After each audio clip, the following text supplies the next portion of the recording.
Olá, bom dia. Você acompanha a partir de agora a reunião extraordinária da Comissão de Saúde e Saneamento da Assembleia Legislativa. Hoje, terça-feira, dia 18 de junho, com a presidência do deputado Dr. Bruno Rezende. Vamos acompanhar. Bom dia a todos. É um prazer e uma honra presidir mais essa sessão extraordinária da nossa Comissão de Saúde e Saneamento.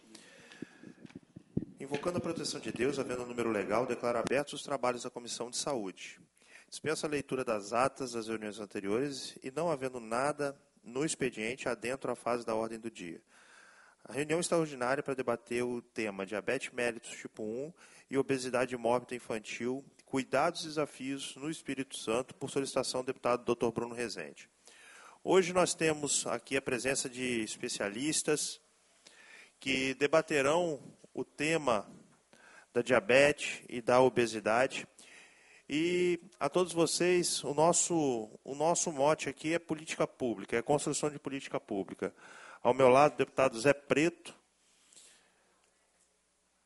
deputado absolutamente atuante na área da saúde, no que se refere ao interesse do povo capixaba, e em especial ao povo de Guarapari, a nossa cidade de saúde, que não é tão saúde assim na prática, né, Zé?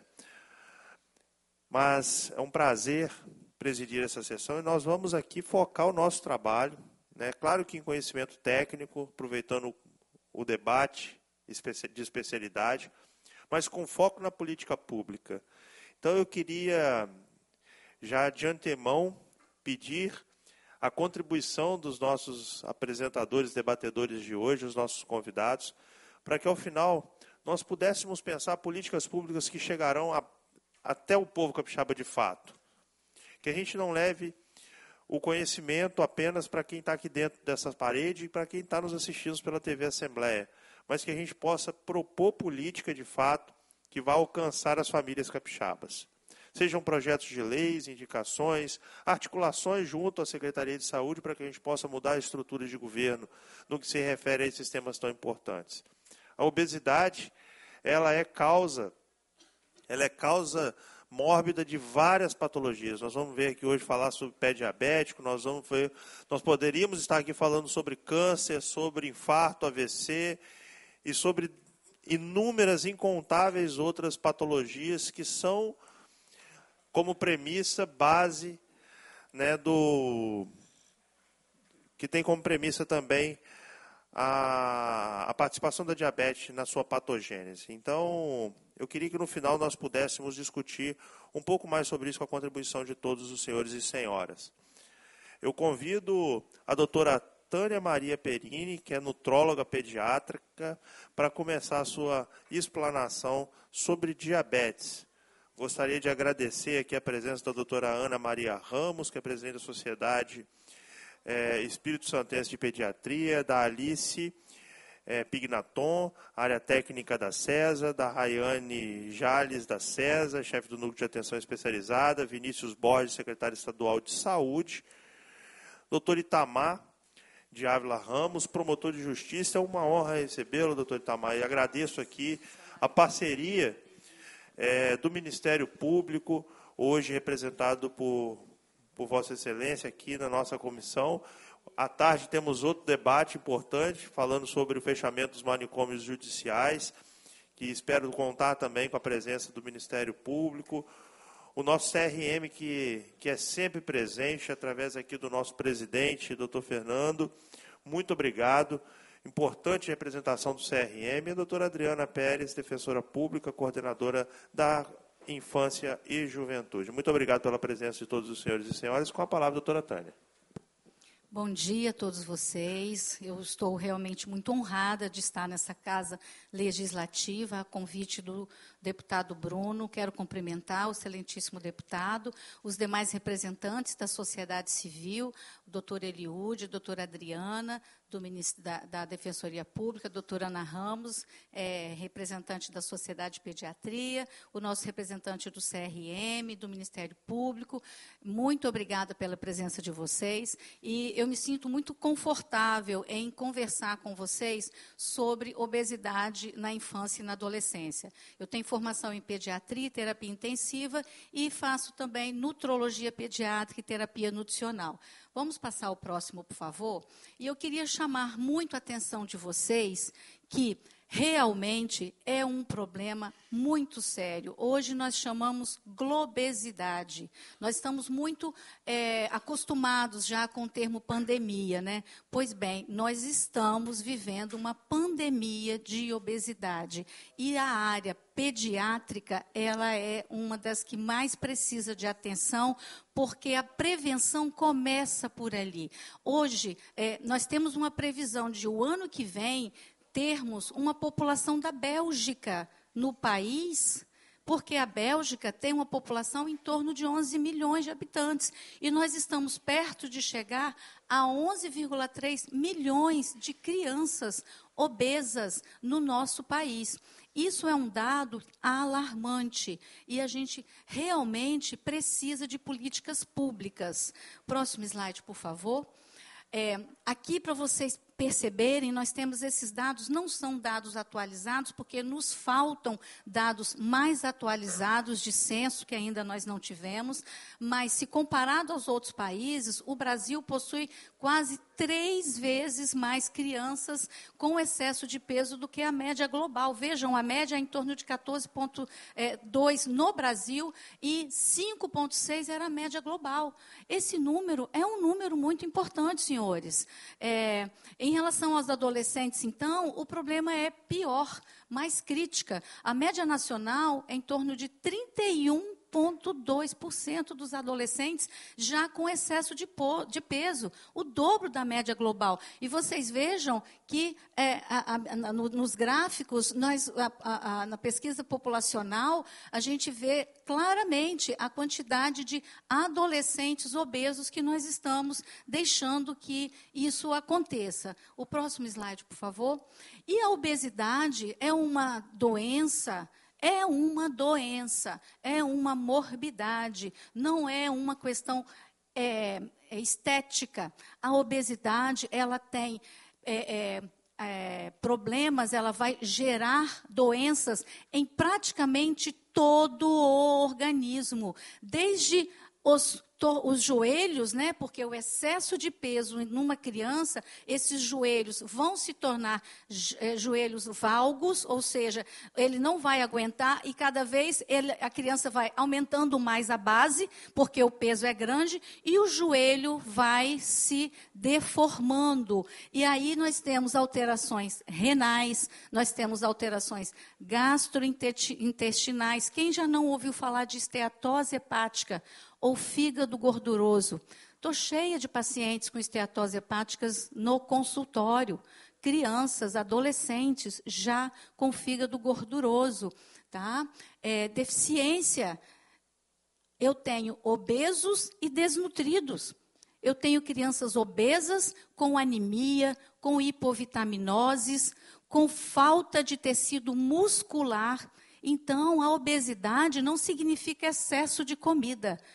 Significa comer mal, porque temos muitos obesos, a grande maioria dos obesos tem deficiências nutricionais, alterações endócrinas, porque a obesidade leva ao hiperinsulinismo, ao aumento da produção de insulina pelo pâncreas, e a insulina, ela é um hormônio que quanto mais alto ela tiver, mais fome ela dá.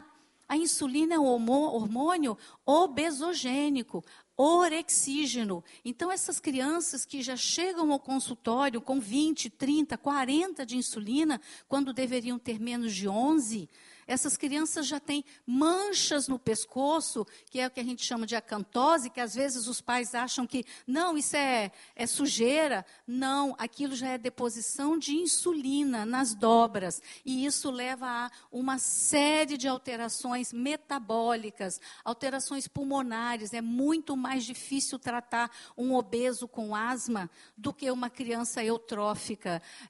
Enfim, cardiovascular, então, nem se fala, né, gente? Nós temos crianças obesas com hipertensão. Nós não precisamos esperar a vida adulta para a gente ter complicações da obesidade. Então, nós temos em todos os sistemas, e muito importante, que eu acho que ninguém nunca ouviu falar, de pseudotumor cerebral.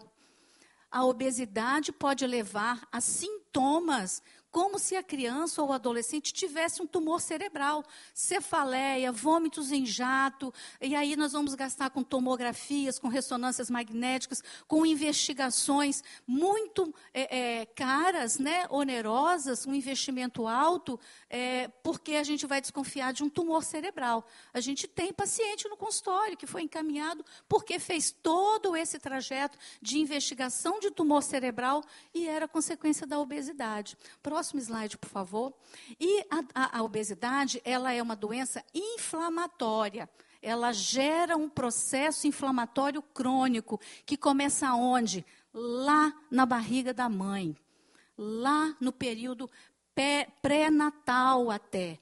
Tá? Ou seja, essa mãe, quando ela é obesa, ela já vai para a gravidez inflamada. Toda essa inflamação é transmitida para esses bebês. Vocês entendem a gravidade disso? Então, desde o período pré-natal, nós já temos uma placenta inflamada, e isso já faz mudanças epigenéticas. O que é epigenética? Eu posso ter o gene para desenvolver determinada doença, por exemplo, doença celíaca. Eu posso ter o gene para desenvolver doença celíaca, mas o meu ambiente não me deixa manifestar esse gene. Então, a epigenética, ou seja, o meio em que essa criança, que esse bebê foi gerado, vai interferir na genética dessa criança. E a partir daí, do período perinatal, em torno do nascimento, na infância, na adolescência, nós temos então as complicações. As complicações pioradas, as doenças pioradas que foram iniciadas lá no período pré-natal, com a alimentação da gestante, com o cuidado, com o peso da gestante, com a suplementação vitamínica e mineral da gestante, com um pré-natal bem feito dessa gestante. Próximo slide, por favor. E aqui, olha que interessante esse dado. A obesidade tem um impacto muito negativo no desempenho escolar. São os obesos que mais têm faltas escolares, são os obesos que mais têm dificuldades escolares, que têm repetência de ano e que têm um baixo engajamento escolar. Isso é grave. Nós estamos fazendo com que essas crianças percam a vontade de ir para a escola, gente. O bullying, não adianta a gente achar que é tudo bonitinho, gordinho, eles se incomodam sim. Vocês vão ver, próximo slide, por favor, que aqui, olha a consequência social, psicossocial que essas crianças têm. Nesses jovens com sobrepeso, eles são estigmatizados, eles sofrem de depressão, de ansiedade, insatisfação corporal, ideação suicida.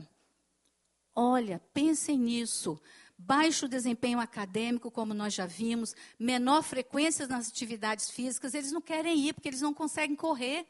Eles não querem frequentar, eles pedem atestado médico, eles arranjam doenças, eles falam que estão com dor de cabeça, estão com dor abdominal, no dia da educação física, né? Justamente onde mais eles deveriam ir. Comportamentos alimentares extremamente alterados e um menor cuidado com a saúde. Próximo slide, por favor. Aí nós temos as repercussões da obesidade no sistema imunológico. Nós temos uma maior quantidade de substâncias inflamatórias circulantes no corpo dessa criança. Nós temos alteração do comportamento das próprias células imunológicas, elas ficam mais preguiçosas, dizendo assim. Nós podemos causar a exacerbação da asma, da alergia, da dermatite atópica, que é aquela pele, é a asma da pele, né, gente? A dermatite atópica, ela é a asma da pele, ela vem em surtos, ela vem, assim como a asma vem em surtos, nós também temos a dermatite atópica e a apneia do sono. O peso desse abdômen, o peso dessa caixa torácica em cima do pulmão leva a múltiplos episódios de apneia obstrutiva do sono, ou hipopneia. E a gente já sabe de outros dados que a apneia ou hipopneia do sono está relacionada à morte súbita, a alterações cardiovasculares na vida adulta. Pode prejudicar, de todo modo, a reação imunológica das vacinas, tá? Muito importante, e reduzir a reação de antígenos bacterianos, né? Entra uma bactéria, o que o meu corpo faz? Imediatamente vai começar a produzir anticorpos. E no obeso, eu tenho isso prejudicado. Por isso, muitas infecções de repetição também. E esse trabalho é um editorial que fala que nós não podemos ficar esperando essa criança crescer para nos preocuparmos com a obesidade, com as doenças crônicas não transmissíveis, que a obesidade na infância vai causar lá na frente.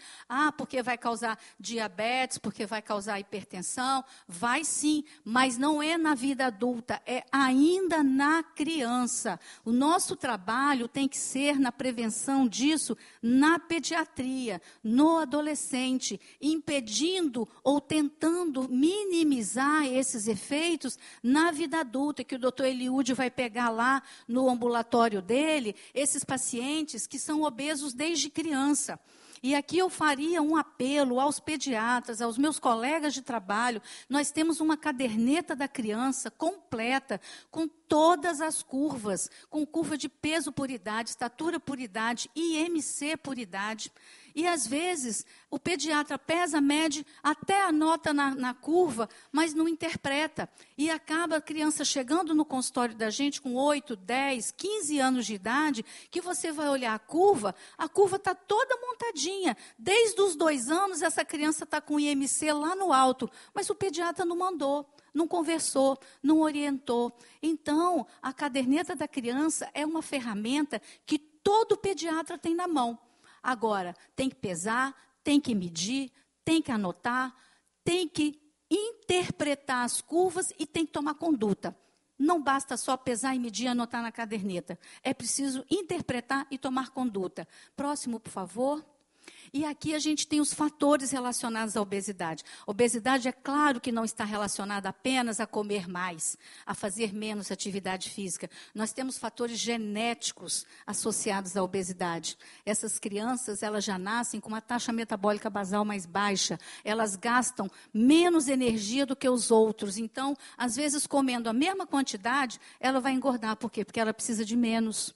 Né? Isso é uma alteração genética. A regulação do metabolismo e os fatores neuroendócrinos dela são diferentes. Então, ela já nasce com essa predisposição. Mas eu posso até, lembra da epigenética? Eu posso até nascer com essa predisposição genética. Mas se o meio me favorece, eu tenho defesas contra essa predisposição genética. O estilo de vida é lógico, é aí que mora a epigenética, a alimentação e a atividade física, isso tudo junto, mas a programação metabólica leva ao risco de obesidade. O que é a programação metabólica? Sabe aquele bebê que nasceu prematurinho, pequenininho, que a gente chama de PIG, pequeno para a idade gestacional? Esses bebês, eles precisam de ter muito cuidado com o ganho de peso. Às vezes, eles saem das UTIs pequenininhos, que a gente dá alta da UTI, em torno de 2 quilos, né? Aí, chega em casa, as avós ficam doidas para aquele menino virar logo um bebê, né, gordinho. E começam a fazer leites engrossados. Hoje, a gente já tem uma ideia muito bem formada, cientificamente provada, que esses bebês pequenos não podem ganhar peso muito rápido.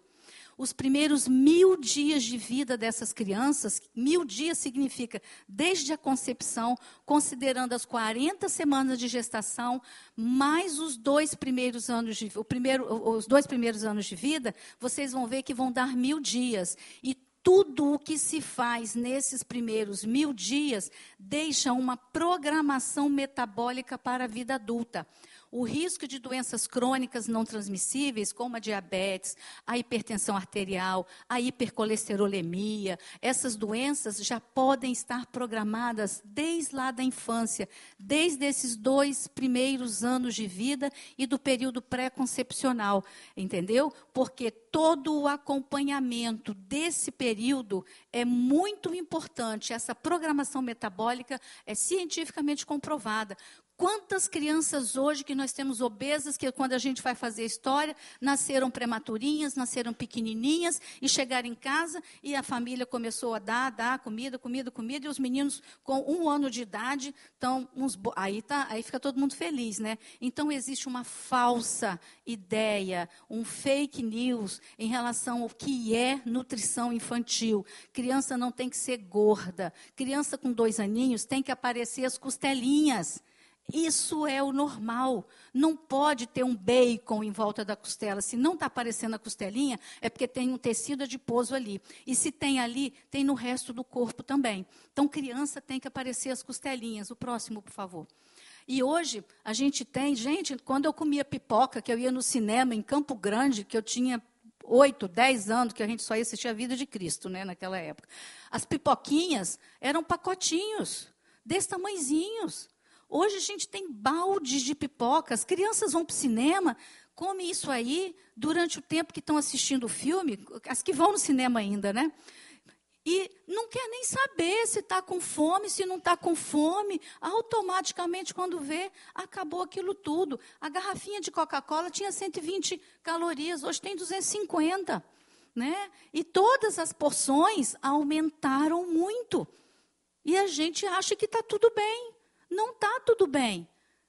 Nós precisamos intervir nisso. Próximo slide, por favor. O sedentarismo infantil, a melhor babá que tem é a tela, né? É barata, a criança fica ali estatelada, crianças entram no consultório com 1 ano de idade, a mãe dando o celular, e ela já faz isso aqui, ó. Já faz isso aqui, já escolhe o vídeo do YouTube que ele quer assistir. Quando liga a televisão, essas crianças vão para a televisão tentar passar com o dedinho, de tão acostumadas que estão com a tela. E ali elas vão ficando, 1 ano, 2 anos. Ninguém desce mais para o playground, ninguém vai mais para a praia, ninguém vai na pracinha do parque, ninguém bota no pula-pula que tem na pracinha do parque. As pracinhas dos parques estão apropriadas para essas crianças irem com segurança, brincar, correr no contraturno da escola. Será que nós temos essas pracinhas? Né? Então, o sedentarismo é um dos fatores de maior preocupação e um dos principais determinantes do surgimento de doenças. Não só da obesidade, né, gente? De várias doenças. Tá? A síndrome metabólica, ela depende de uma associação de fatores de riscos. E ela vai levar ao risco cardiovascular e a diabetes tipo 2. Tá? Ainda na adolescência. Não estou falando que é só na vida adulta, é na adolescência ainda. O próximo slide. E aí, essa síndrome metabólica, nós temos todas essas alterações.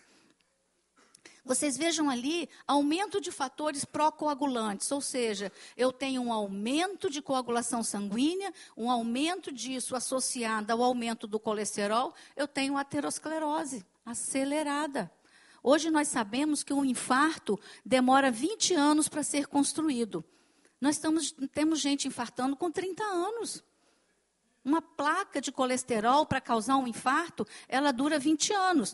Hoje, 30, 40 anos, antigamente a gente era criança, a gente ouvia falar de infarto 60, 70. Hoje não. A gente tem pessoas com 30, 40 anos sofrendo infarto por aterosclerose. E isso vem de onde? Do biscoito recheado que ele comia desde pequenininho. Né? Próximo slide, por favor. Eu sei que eu estou demorando já. E qual é o tratamento? Principal, modificar estilo de vida, né? E controle de peso. Mas desde quando? Desde que nasceu. Ou seja, não só desde que nasceu. Estou errada.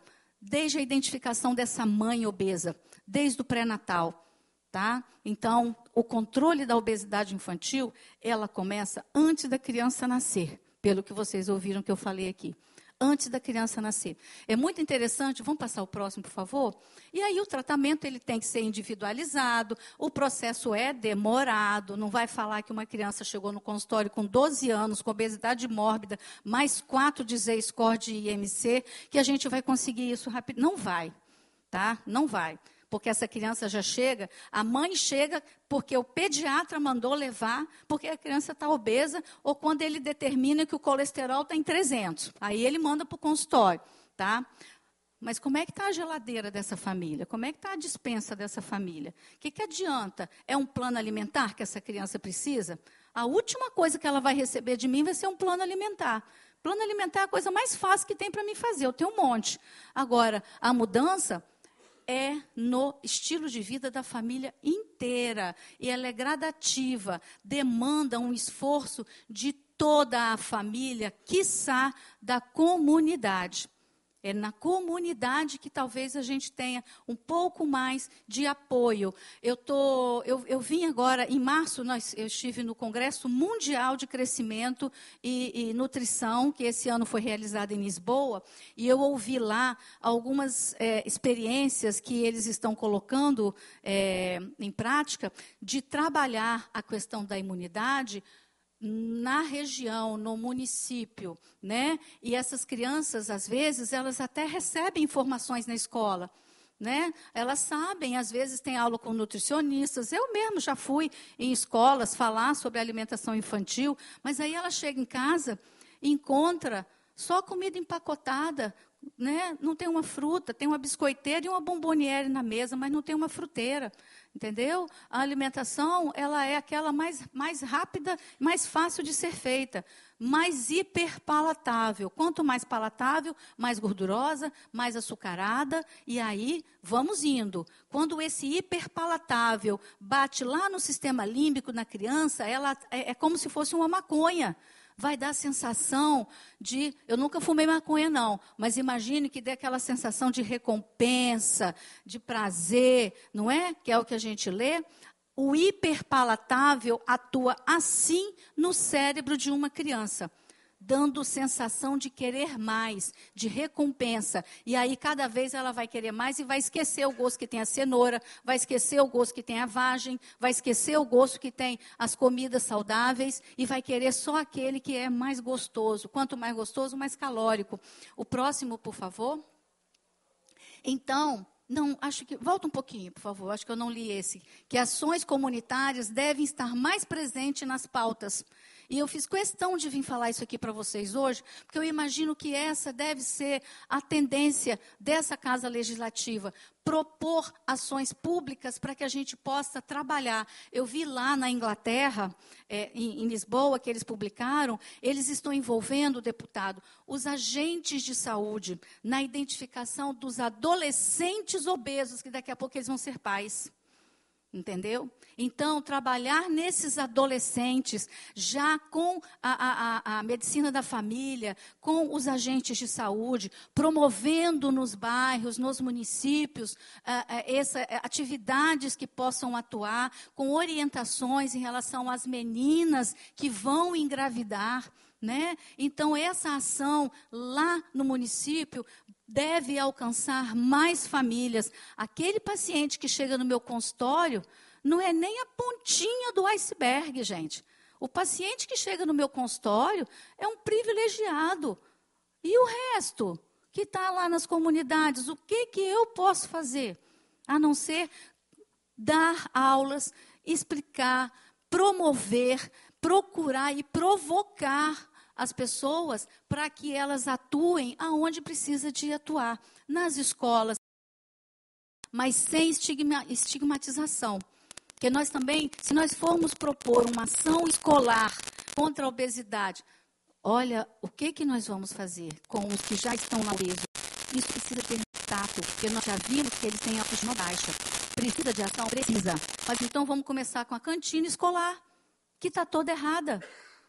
Com as merendas escolares, que nós estamos com tanto medo da desnutrição infantil, mas 9 horas da manhã as crianças estão tomando café em casa e 9, 10 horas da manhã estão comendo macarrão à bolonhesa.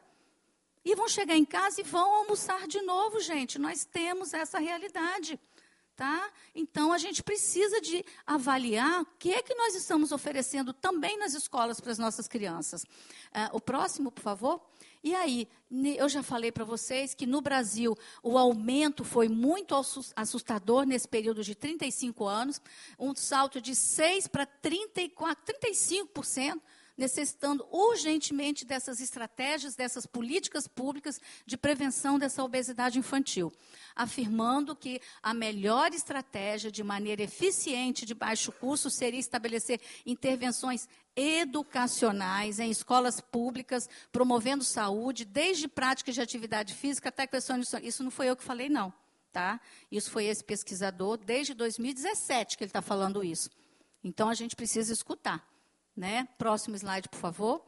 Aqui, acho que não ficou muito legal, porque ficou branco, mas são os benefícios da implementação de uma abordagem de sistemas. Trabalhar com os sistemas. O papel da liderança local, identificar quem é o líder nesse local, né? Maximizar todos os ativos naquela área, incluindo os ativos comunitários, reconhecer potencial de todos os parceiros, identificar na comunidade quem pode apoiar essa abordagem centrada na comunidade para iniciar esse trabalho? Próximo slide, por favor. Combate da obesidade infantil requer muito mais do que nós estamos fazendo. Muito mais do que o que eu faço lá no meu consultório. É uma gota no oceano. Né? Requer envolvimento social, sem estigmatização, com acolhimento, visando atitudes sustentadas. Necessário compreender o papel de todas as partes interessadas nesse sistema obesogênico mais amplo, determinar o poder dessa parte interessada para abordar os fatores identificados nessa obesidade infantil, promover sustentabilidade a longo prazo. Não adianta fazer uma intervenção e sumir. Né? Isso precisa de ter continuidade. Né?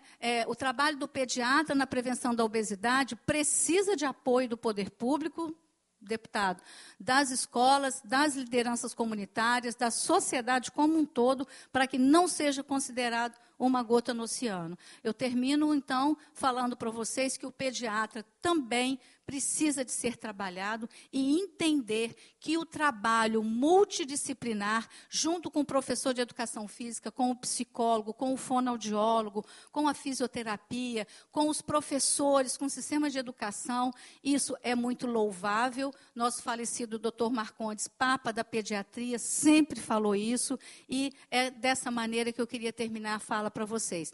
Precisamos atuar agora de maneira multidisciplinar, identificando na comunidade e não só apenas naquela residência o que é que nós podemos fazer por essas crianças hoje. Muito obrigada.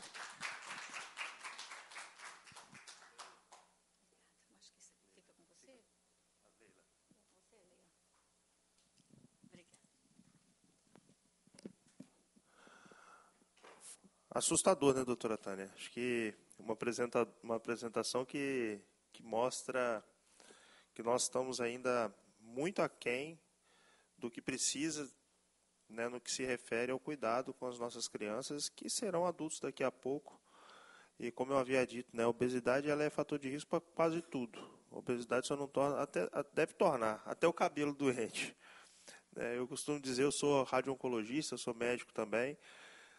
A minha especialidade é o tratamento de câncer e é um dos principais fatores de risco para as doenças que eu trato, a obesidade. Eu costumo dizer que câncer só não dá no cabelo, acho que a obesidade atrapalha até o cabelo. Exatamente, exatamente.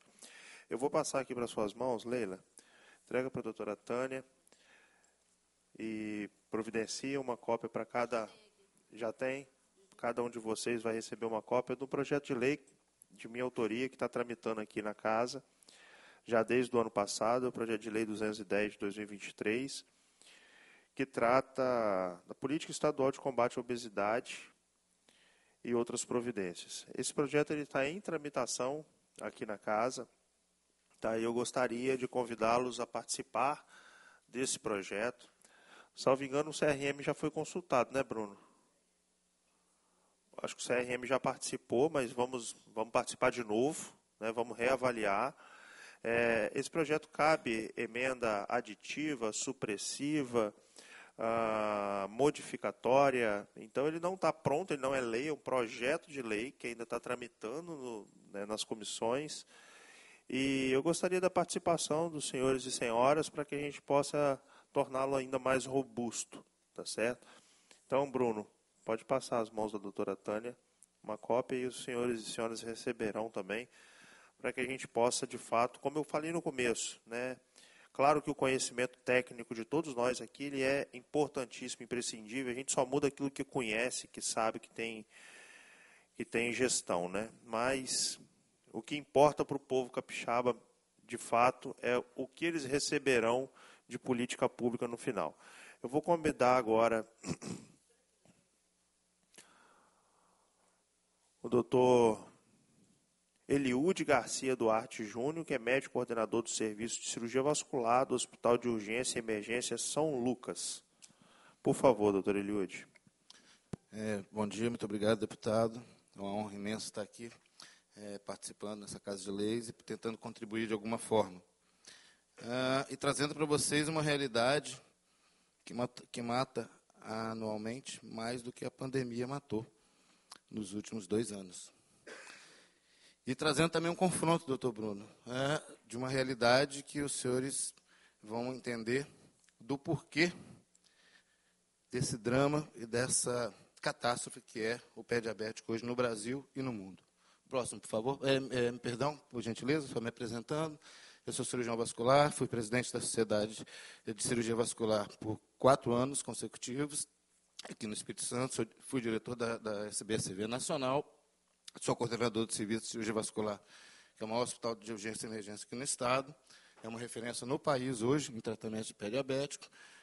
Participamos em mesas no Conselho Federal de Medicina e, recentemente, escrevemos também o capítulo de pé diabético do livro da AMB, que está à disposição dos senhores. Pode passar, por favor? Bom, esse é um drama, né? Nós estamos falando aqui de 387 milhões de pessoas com diabetes no mundo. E esse dado está errado. Nós chegamos a 20 milhões de pacientes diabéticos com diabetes no Brasil. E isso realmente é um problema gravíssimo de saúde pública, como os senhores vão poder observar nesses próximos slides. Metade sequer conhece, metade sequer sabe que é diabético. Não é incomum um paciente chegar com o pé completamente inviável ao serviço de urgência e emergência e saber, naquele momento, que ele é diabético. Isso é uma falha grosseira da atenção primária. Falha grosseira que, pasmem, passa a ter, como controle do diabetes, uma entrega de receita de 3 em 3 meses, sem sequer examinar olho, pés, de fazer um exame clínico adequado para fazer uma prevenção, que é o que o mundo hoje está clamando. Tratamento de diabetes não é entregar receita de medicamento. Tratamento de diabetes é um estado holístico de avaliação. É uma análise global, porque a maior causa de cegueira no mundo, junto com glaucoma, é retinopatia diabética. A maior causa de amputação não traumática no mundo é consequência do diabetes. A maior causa de infarto precoce em pacientes abaixo de 50 anos de idade é no paciente diabético. E a maior causa de insuficiência renal dialítica no mundo é exatamente a consequência do diabetes. Agora, associem tudo isso, um paciente cego, amputado, infartado e renal crônico. Qual a expectativa de vida desse paciente? E a culpa está no poder público. Não é a primeira, nem a segunda, nem a terceira vez que nós chegamos a essa casa de leis com pessoas comprometidas, como está aqui o doutor Bruno, como esteve o doutor Hércules, mas nós precisamos fazer algo mais. E esse algo mais não está na atenção secundária, está lá na atenção primária. O governo do Estado do Espírito Santo está fazendo um trabalho brilhante, eu vou poder mostrar isso para vocês, qual é a realidade do Espírito Santo, não só perante o Brasil, mas internacionalmente. Por favor. Então, esse é um drama global, um problema mundial de saúde pública. Passo o próximo. Observem que, aí, doutor Bruno, eu vou provocar uma situação de reflexão. Se eu colocar os 5 principais tipos de câncer que custam mais ao sistema de saúde, o pé diabético tem um custo maior. Isso é dado dos Estados Unidos e da Inglaterra. Imaginem, então, os senhores aqui no Brasil. Imagine os senhores aqui no Brasil. Eu estou falando de câncer de mama, Outubro Rosa, câncer de próstata, Novembro Azul. Estou falando de câncer de pulmão, colo retal, e eu estou dizendo para vocês, eu estou afirmando na pessoa do Dr. David Armstrong, que é um pré-prêmio Nobel de Medicina, que deverá em breve estar sendo indicado, é o maior estudioso no mundo, e essa matéria saiu, como vocês podem observar, trazendo esse alarme. Passo próximo. E pior, essa matéria é de março agora de 2024. Essa paciente, dando uma entrevista, ela fala, eu passei pelo câncer, mas isso é muito pior. Sabe o que é muito pior? Um mal perfurante plantar, uma ferida que não cicatriza numa paciente obesa. E aí, sabe qual é a expectativa de vida dessa paciente? Passo próximo. Então, está aqui. Eu tive câncer, mas isso é muito pior. Passo próximo. Está aqui. Um número significativo de pacientes com úlcera no pé também sofre de doença arterial periférica. E quando eu tenho a neuropatia periférica e a doença arterial periférica, eu tenho um bolo de fubá com coco maravilhoso para esse paciente acontecer, sabe o quê? Passo próximo. Se esse paciente sofre uma amputação do membro inferior, doutor Bruno, aquele paciente ou aquela família que votou no senhor, esse paciente, em até 5 anos, 70%, 74% deles estarão indo a óbito. E não vão poder votar nem no vereador, nem no prefeito, nem no governador, porque eles morreram. Agora, se esse paciente, além de ter um problema de uma amputação, ele for renal crônico, essa mortalidade de 74% é de 2 anos. Isso é um drama muito grande, isso é um problema gravíssimo de saúde pública. Isso é uma pandemia, isso é uma legião de amputados, e esses dados não são nacionais, esses dados são mundiais, esses dados foram colhidos pelo Dr. David Armstrong nos Estados Unidos. Esses dados foram colhidos em serviço do NHS da Inglaterra, que é o maior serviço público do mundo. E lá, outra, não é atenção primária, não é subjugada. Quem tem o maior agregado de valor para o sistema do NHS é o médico que está na atenção primária. E os nossos médicos aqui na atenção primária, doutor, eles são recém-formados, que não têm o menor compromisso com o paciente, eles estão passando por lá, esperando uma residência. A gente precisa mudar essa realidade na atenção primária. Senão, tudo isso, toda essa boa vontade, toda essa força positiva de trabalhar a saúde pública, ela vai por água abaixo. Eu estou falando de 74% de um paciente amputado e renal crônico dialítico que vai morrer daqui a 2 anos. Se eu estiver nessa palestra, eles não vão poder nem ter oportunidade de ter um mínimo de aprendizado. O que nós estamos falando? Da retinopatia, da doença cardiovascular, da doença renal, associada ao tabagismo, inatividade, o edema, que ninguém se fala mais, né? Ninguém falava em edema em pé diabético, hoje edema é um marcador de complicação do pé diabético, coisas simples que podem ser resolvidas. Deputado, 25% das amputações dos membros inferiores, dados da nossa diretriz, que eu vou apresentar mais à frente, 25%, 1/4, das amputações dos membros inferiores realizadas nos hospitais de urgência e emergência deste país são decorrentes de unha encravada, micose entre os dedos dos pés, pequenos objetos dentro dos calçados e rachaduras.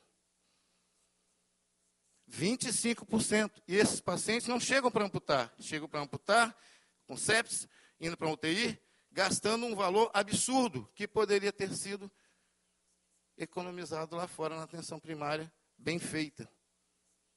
Que mal há um oftalmologista avaliar um pé de um paciente em 30 segundos. A cada 24 segundos, uma pessoa perde uma perna no mundo. Que mal há em um cirurgião vascular perguntar sobre a acuidade visual deste paciente ou perguntar sobre a função renal deste paciente. Isso não atrapalha, não aumenta o tempo da consulta, mas é responsabilidade, não do especialista, do médico, e do médico que vai desde a atenção primária até o serviço terciário, de fazer a sua parte daquilo que ele foi lá atrás. De fazer um bom juramento médico, fazer uma boa formação, ter oportunidades que outros não tiveram, para promover saúde, não para ficar tratando doença. Próximo. E qual é a realidade do Espírito Santo? Né? Nós temos hoje aqui 9,6% da população diabética. Transfiram essa população para um paciente amputado, cego e renal crônico. Qual a expectativa de vida desse paciente? O que ele vai gastar no serviço público, na Previdência? O que ele vai gastar no serviço público dentro de uma UTI? O que nós poderíamos estar fazendo com esse recurso desse paciente para trabalhar lá na prevenção de forma adequada? Isso é muito importante. Então, nós estamos falando, passou-se de 14 para 20 milhões de habitantes, mas vem uma realidade interessante. Próximo. O Espírito Santo é uma referência nacional no tratamento de pé diabético. E nós vamos mostrar aos senhores e provar aos senhores o porquê que isso ocorreu. Estou mostrando nesse slide um paciente que, com certeza, em 99,9% dos casos, ele incorreria numa amputação do membro. Esse paciente sofreu um tratamento com um biovidro ativo, recuperou o membro, está tendo alta hoje no hospital.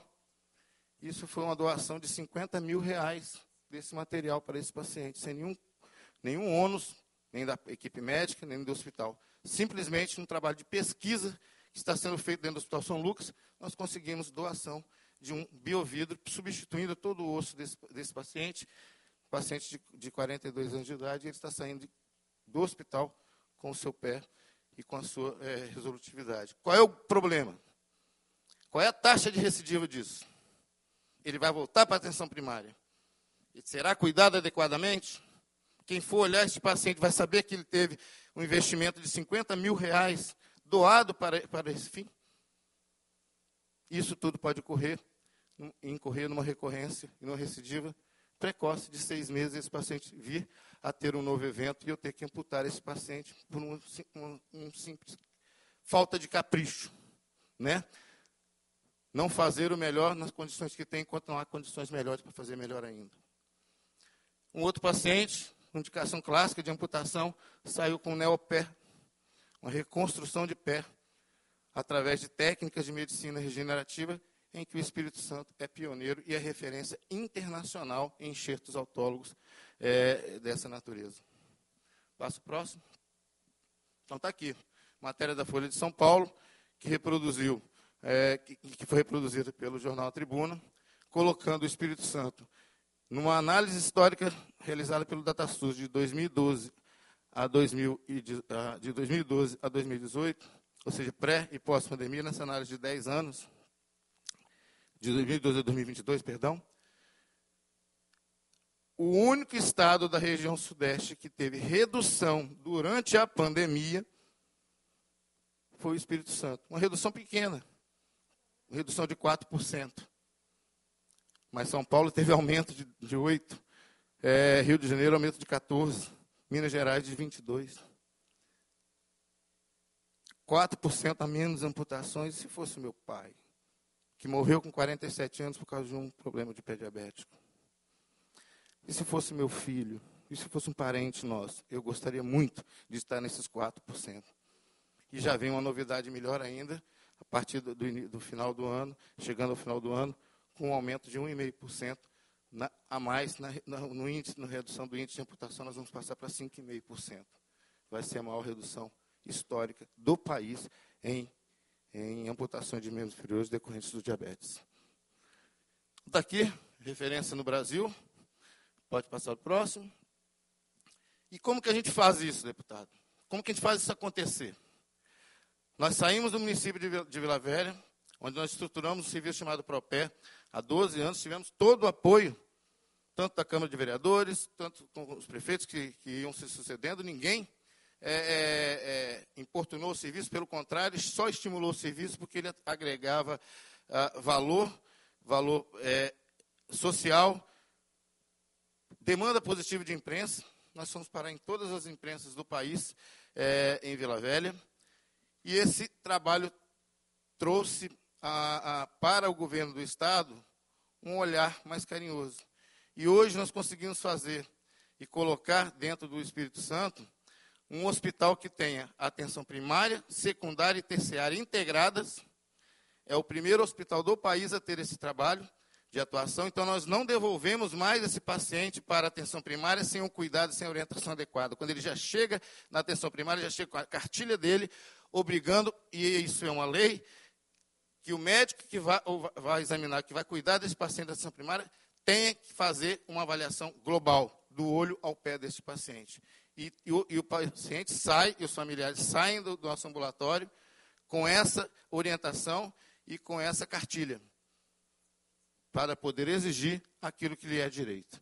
Então, nós temos diagnóstico precoce, os aspectos da neuropatia, da vasculopatia, suas relações com infecção, uma avaliação global desse paciente, um aspecto metabólico muito bem colocado anteriormente, atuação multi e interdisciplinar, ninguém é dono do mundo.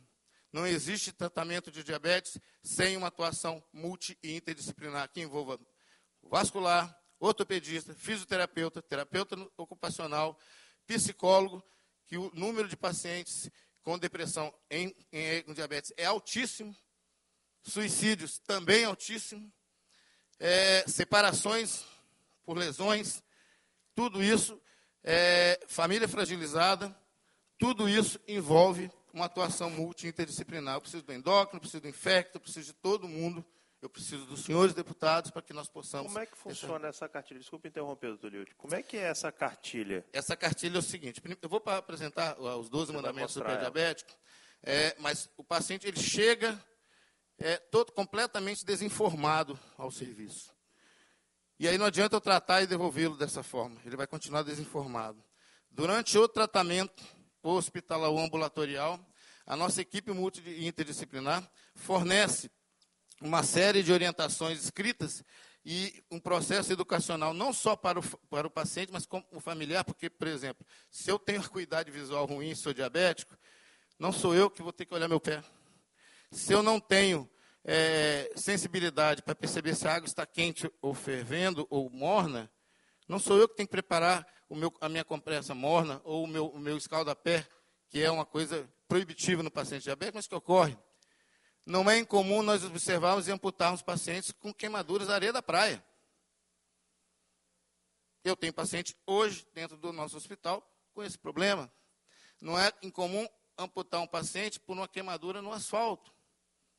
Esses pacientes não têm sensibilidade à dor, nem ao tato, nem à temperatura.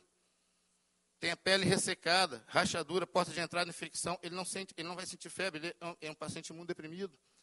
Ele não vai ter resposta inflamatória adequada para aquela agressão infecciosa. E quando chega para a gente, chega num quadro muito tardio. Próximo. Então, está aí. O paciente ele é doutrinado a fazer isso e a cobrar isso na atenção primária. Eu costumo dizer que a Bíblia tem 10 mandamentos, o pré-diabetes tem 12. Se eu conseguir cumprir esses 12 mandamentos na atenção primária, e nós estamos nos preparando para fazer um matriciamento global aqui no Espírito Santo, com apoio do governo do Estado e com apoio também do subsecretário Tadeu Marino, que tem fortalecido essa bandeira do matriciamento para potencializar esse atendimento na atenção primária. Observe que tem 12 mandamentos, coisa simples. Coisa simples. Cortar as unhas retas, não remover as cutículas das unhas dos pés, meias, o atrito da meia, da costura da meia, já é suficiente para provocar uma lesão. Não hidratar o pé e manter o pé desidratado já é suficiente para o paciente provocar uma infecção e essa infecção levar um paciente a um quadro de amputação. Olhar o interior dos sapatos. Qual médico da atenção primária que não pode orientar um paciente a isso? Então, nós, como profissionais da área de saúde, o poder público, nós podemos forçar esses colegas, esses enfermeiros, os médicos, e nós podemos provocar isso de maneira salutar para que eles entendam que se eu consigo economizar recursos, eu posso melhorar e agregar valor para o profissional de saúde, deputado. E eu acho que é assim que a saúde tem que observar essas situações. Eu acho que a saúde tem que observar exatamente isso. De que maneira eu não vou trabalhar direito porque eu não ganho bem? Vamos mudar o conceito? Eu vou trabalhar e dar o meu melhor para que eu consiga, com o meu trabalho, recuperar finanças para que, em resposta, alguém possa me agregar mais valor. E quem vai ganhar com isso é o paciente. Quem vai ganhar com isso é o profissional. Então, essa reflexão é extremamente importante. Próximo. Então, e nós temos aqui, nessa Casa de Leis, a primeira lei do país de alerta e conscientização da semana do dia 15 de agosto, do mês de agosto, que é o mês de prevenção às doenças vasculares, ela é capixaba. Foi a primeira lei do país. E olha que interessante, olha que coisa gostosa de falar, deputado. A lei que saiu aqui dessa casa serviu de modelo para a lei nacional.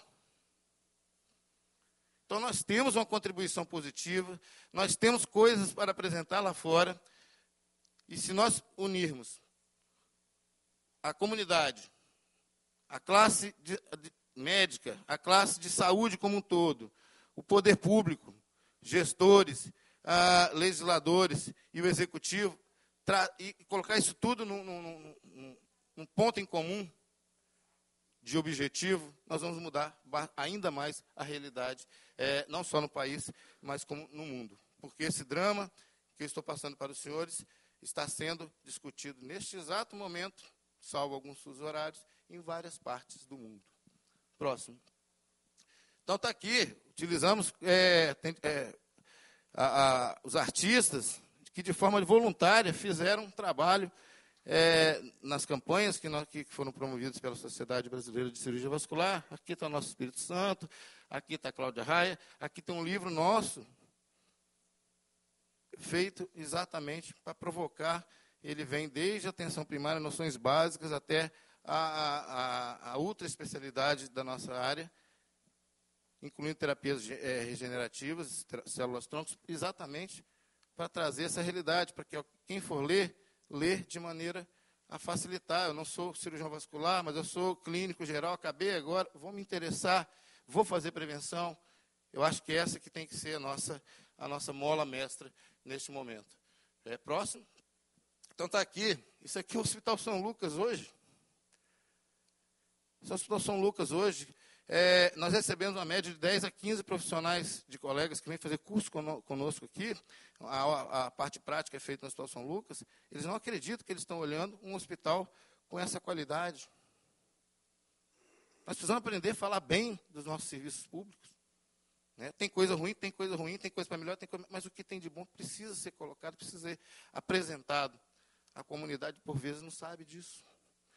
Isso aqui são tecnologias, isso aqui são avaliações de feridas por inteligência artificial feita no Hospital São Lucas. Com equipe de pesquisa de uma startup que nós fazemos parte da Dinamarca, em que esses materiais são avaliados dentro do Hospital São Lucas. Isso aqui é uma bioluminescência, eu não precisei de fazer cultura para avaliar essa paciente aqui e indicar um debridamento que talvez eu tivesse que tirar todo o coto desse pé e eu só mexi naquela pontinha, sem fazer absolutamente, sem encostar no paciente, através de inteligência artificial, através de análises sequenciais de imagem. Então, está aqui, nessa foto aqui, eu faço aqui um agradecimento ao governo do Estado. O Espírito Santo é o primeiro estado do país a implantar a diretriz nacional de pé diabético. Vocês vão saber o que é isso agora. Próximo. Então, esse aqui é o nosso ambulatório. Isso aqui são análises de lesões com terapia fotodinâmica, realizado no Hospital São Lucas. Próximo. Então, essa aqui é uma startup, que são terapias realizadas de alta complexidade no hospital. Aqui um paciente saindo satisfeito, indicação de amputação de perna. Nós temos um trabalho em estudo de caso controle, em que o paciente só entra nessas terapias quando ele tem indicação de amputação de perna ou pé. Nós já temos 150 casos de tratamento com terapias alternativas. E um grupo de 18 pacientes, nesses 18 pacientes de indicação de perna, nós tivemos 3 amputações de perna. Os demais nós conseguimos salvar. Todos com indicação de amputação no prontuário por 2 ou mais especialistas. Passo próximo. Então, aqui foi o material do livro que saiu agora, recente da MB, em que também foi participação capixaba, o capítulo é capixaba, da síndrome do pé diabético, pode passar. Esse é um outro trabalho que é extremamente importante, e essa é a diretriz nacional de pé diabético. Ela é homologada pela MB e pelo Ministério da Saúde. Todo hospital hoje que precisar de uma doutrinação e de um regramento de protocolos para trabalhar o pé diabético nas atenções primárias, secundárias e terciárias, foi escrito aqui no Espírito Santo. E desculpa a falsa modéstia, motivo de orgulho para o nosso Estado. Nós tivemos aqui nessa equipe profissionais, e é muito prazeroso para mim estar vendo aqui o Hospital Estadual de Urgência e Emergência se sobressaindo junto à Universidade de São Paulo, à Universidade de Minas Gerais, a diversas faculdades de referência no país, né? Que até pouco tempo eram sonhos de se poder estudar nelas. Próximo, por favor. Então, são casos, só para vocês observarem, esse paciente foi tratado sem contato com o médico, através de telemedicina e acompanhamento de telemedicina junto com a enfermeira do serviço. Custo praticamente zero, se você utilizar os recursos tecnológicos que nós temos hoje em dia, e que a atenção primária deveria, e nós vamos tentar fazer esse matriciamento, potencializando inteligência artificial, potencializando telemedicina em cuidar de feridas, dentro da atenção primária, que é lá que está o problema, lá que se encontra o problema. Pode passar o próximo. Então, só para mostrar casos que antigamente a gente arrancaria esses tendões, indicaria as amputações de perna, curativos de alta tecnologia, material doado para o hospital, para pesquisa, e esse paciente está saindo com o seu membro inferior. Pode passar o próximo? Então, um paciente em que a gente coloca como a diferença da cicatrização para a regeneração. Né? E o que essas terapias regenerativas, ricas em células-tronco e células promovem? Elas não promovem a fibrose mais. Observe, próximo.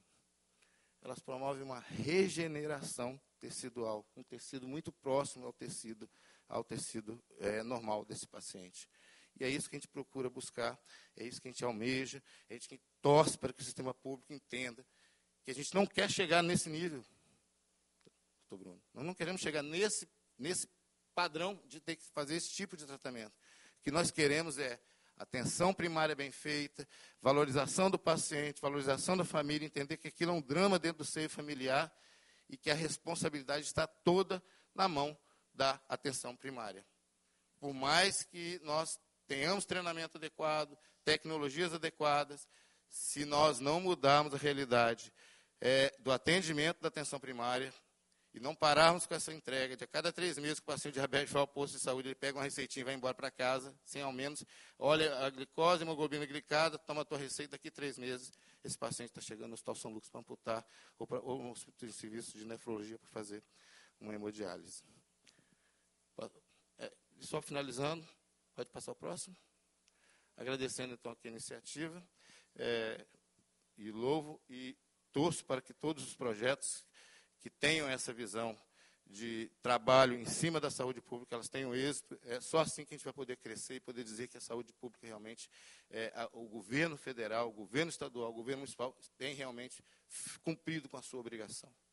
Tá? Então, aqui está, isso aqui foi 14 anos atrás, quando nós começamos a trabalhar e orientar famílias nas escolas e nas igrejas, lá no início da formação do Propé. São eles que têm que saber. Nós sabemos a obrigação, por termos estudado. Eles não, eles precisam ser orientados. E se eu começo a colocar alguém que esteja dentro daquela casa, você não pode comer isso, você não pode comer aquilo, e alguém policia, isso já não é bullying. É dentro de casa. Mexer com obesidade infantil, o grande pânico que nós temos é do bullying. Né? Como você abordar essa criança e não chocá-la? Com a família, dentro de casa. Orientações, cuidados, 12 mandamentos do pé diabético. Então, eu agradeço imensamente, doutor Bruno, pela iniciativa.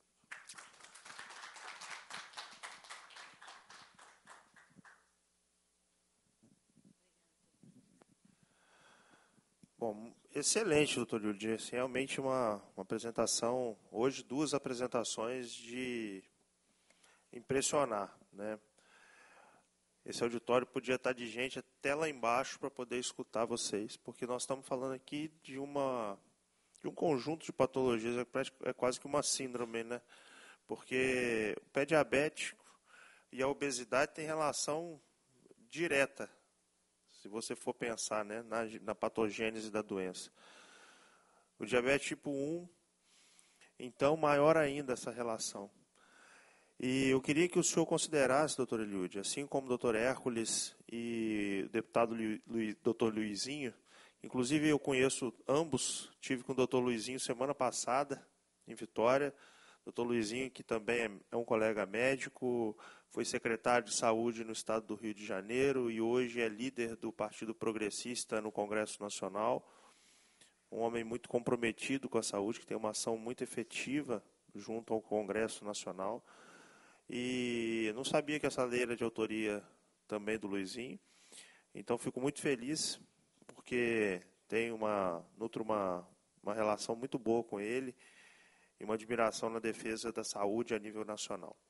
Eu fui diretor da Sociedade Brasileira de Radioterapia e fui diretor de hospital no Hospital Evangélico de Cachoeira do Mirim. Então, eu também conheço um pouco dos desafios de você assumir algumas referências. E o pé diabético é um desses desafios. Em muitos hospitais e muitas instituições de saúde, a gente fica sabendo quem que vai ser o corajoso que vai levantar a mão, né? Porque é um paciente de altíssimo custo, é um paciente que tem um volume absurdo, hoje no estado do Espírito Santo e no país, no mundo, certamente, né? Até porque isso não é uma particularidade nossa, inclusive nós tratamos melhor do que o resto do país, né? Como o senhor muito bem mostrou. E o senhor citou o subsecretário hoje, Tadeu Marino, né, que é um homem que também é um trabalhador da saúde no estado do Espírito Santo e tem compromisso com a saúde dos capixabas. Eu costumo dizer para o Tadeu que o nosso desafio não é vencer o estado do Rio, São Paulo, o Goiás, o Rio Grande do Sul. Nosso desafio é vencer o espelho. Né? Nós temos que amanhã ser melhores do que hoje, depois de amanhã melhores que o amanhã e por aí afora. Então, se eu tivesse satisfeito com o Espírito Santo que eu tenho hoje, eu não estaria sentado aqui, estaria sentado no meu consultório agora, atendendo os meus pacientes. Então, naturalmente que, apesar de termos um Estado controlado, apesar de termos um Estado com serviços diferenciados quando se olha o macro a nível de Brasil, nós temos muito a avançar. Naturalmente que sim. E gostaria de dizer que o senhor e todos os senhores e senhoras que estão aqui compartilhando esse momento na Comissão de Saúde, todos vocês que me assistem agora, vocês têm mandato também na saúde do Estado do Espírito Santo. E através do nosso mandato, nós podemos alcançar políticas públicas através de projetos de leis ou de debates como esse que a gente faz aqui semanalmente, às vezes mais do que um por semana, para que nós possamos alçar voos ainda maiores no Estado do Espírito Santo. Aí vocês já têm um projeto de lei que está tramitando. Eu gostaria de depois que vocês compartilhassem com a nossa equipe, comigo, as opiniões de vocês. Como eu disse, não é um projeto da cabeça do Bruno Rezende, é feito em múltiplas mãos. Nós ouvimos também especialistas, nutricionistas, nutrólogos, e vocês podem se juntar a esse grupo de trabalho para que a gente possa fomentar ainda mais a política da obesidade. Podemos pensar, discutir e criar projetos de leis que sejam específicos para o paciente, enfim, com pé diabético, como o senhor muito bem apresentou aqui, tá certo? A porteira não fechou, ela está aberta para tudo quanto é ideia boa, tá certo? Naturalmente que aqui não há vara de condão, a gente não vai balançar uma varinha aqui e todos os problemas terem se resolvido, naturalmente que não. Dr. Itamar sabe que os desafios da saúde são avantajados, né? E certamente tem aprendido também, apesar da sua grande expertise, né, mas tem aprendido muito com um pouco tempo que ocupa essa cadeira, né, de desafio, doutor Itamar. Mas eu gostaria de franquear a palavra a vocês. Nós temos inscritos, Leila? Então vamos fazer no modo antigo, só levantar a mão. Quem quiser falar, por favor.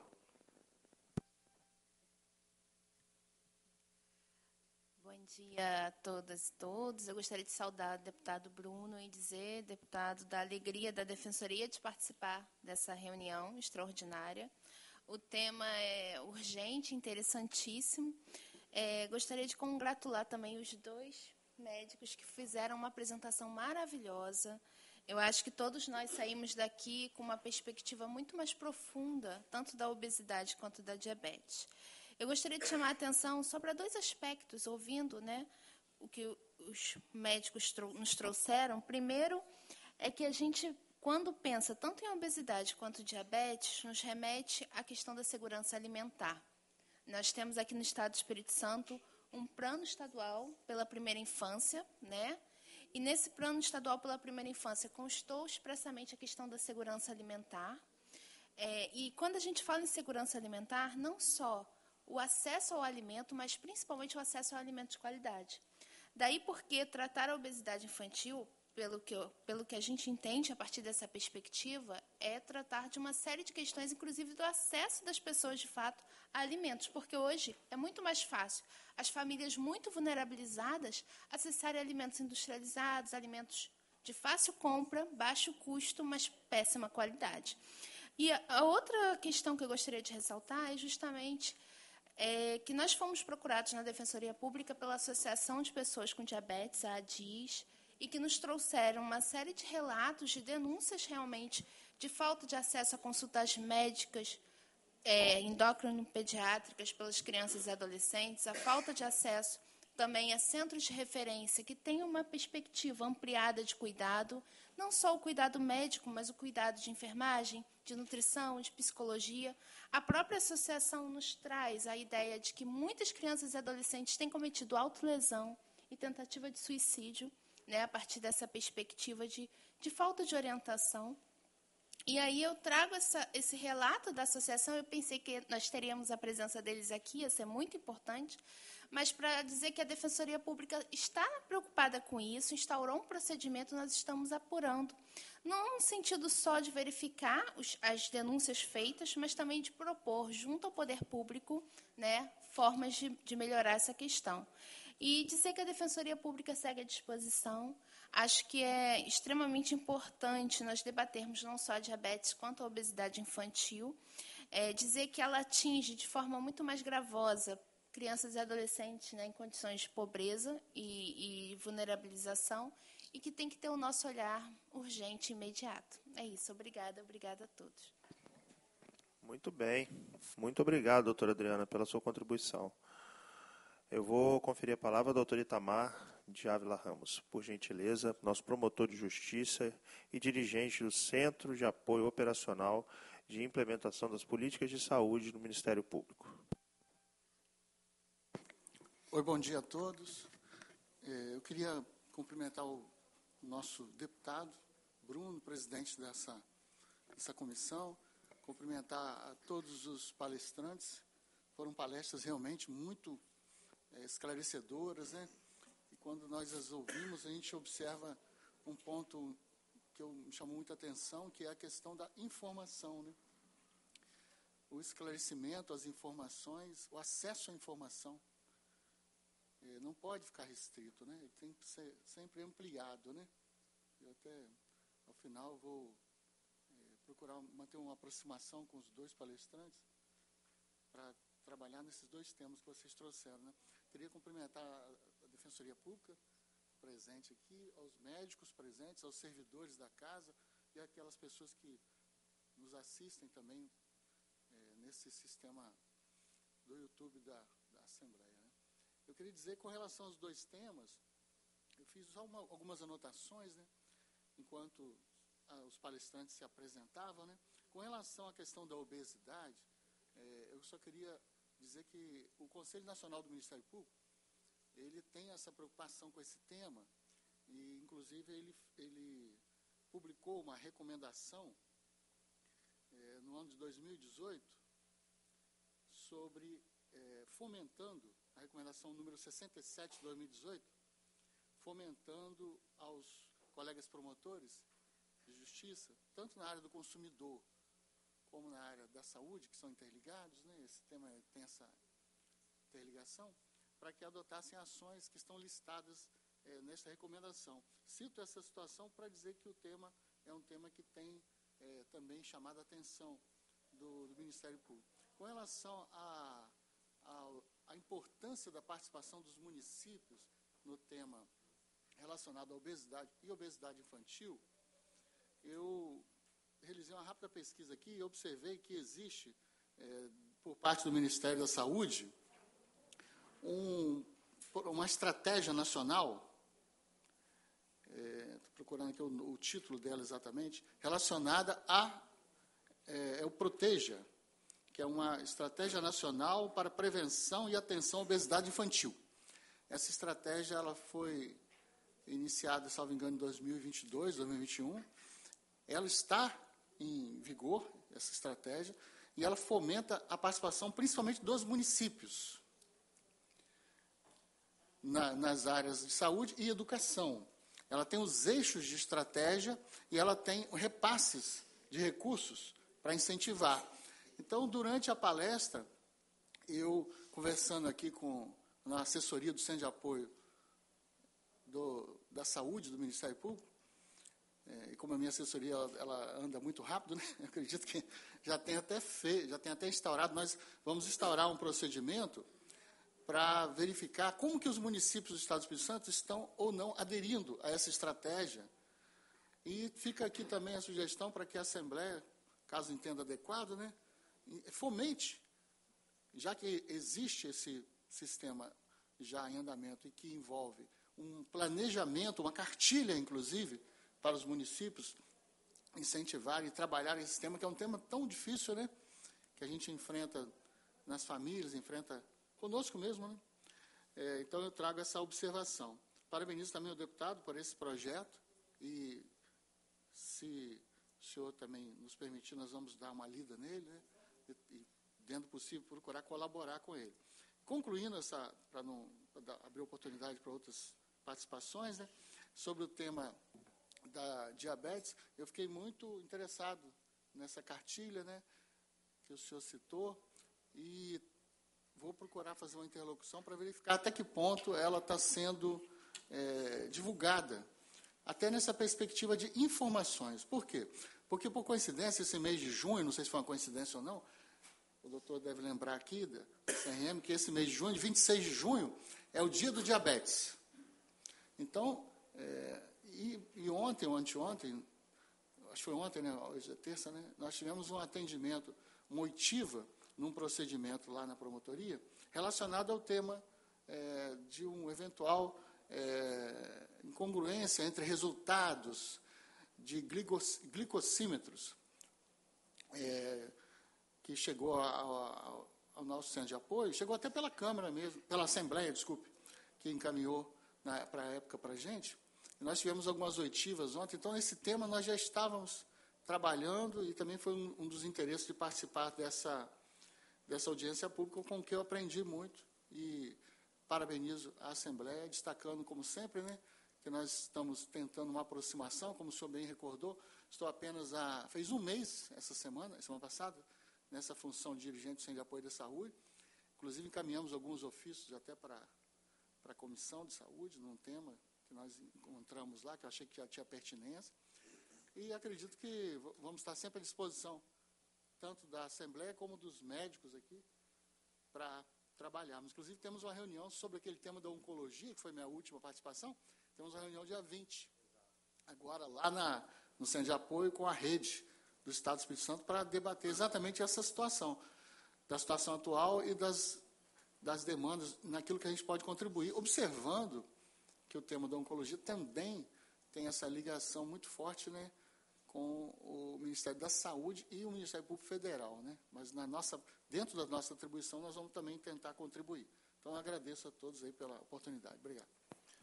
Muito obrigado, doutor Itamar. O senhor vai perceber que eu trabalho muito e eu dou muito trabalho também, né? Então, acho que o Fernando já entendeu isso, né? Mas acho que tudo no propósito de nós realmente construirmos juntos, né? Quando a gente constrói junto, a gente constrói com muito menos erro e com muito mais acesso de verdade. Queria cumprimentar minha amiga e colega, a doutora Daniele Scherrer, médica ginecologista. Obrigado pela presença, seja muitíssimo bem-vinda à nossa Comissão de Saúde.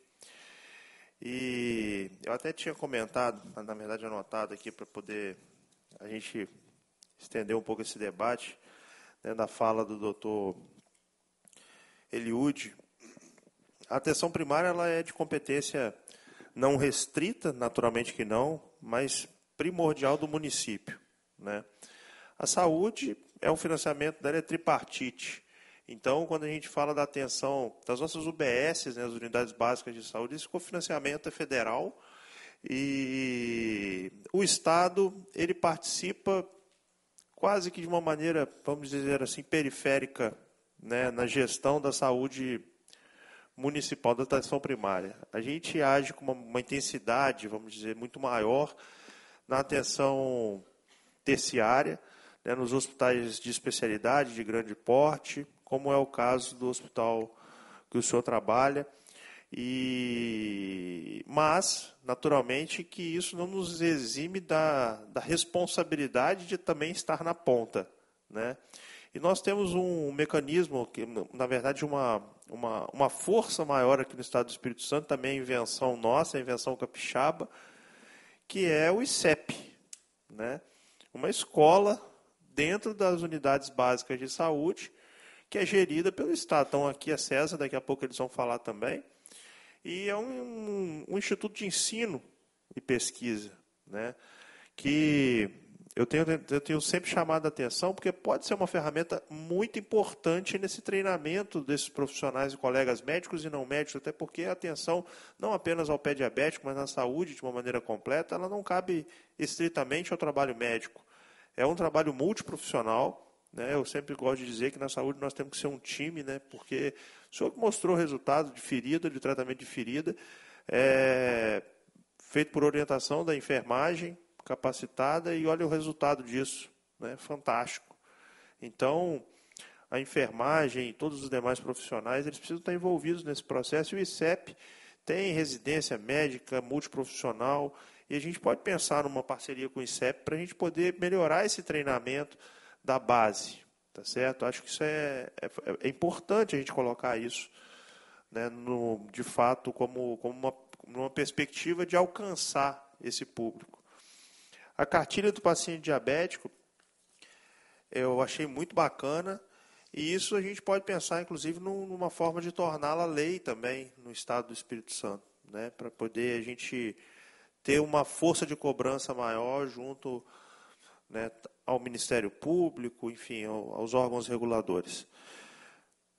Mas eu vou conferir a palavra agora ao nosso presidente do CRM, doutor Fernando Avelar.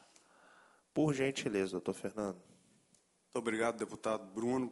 Primeiramente, agradecer muito o convite, né, e faço a questão de sempre estar presente aos seus convites, porque tem sido muito produtivo, né?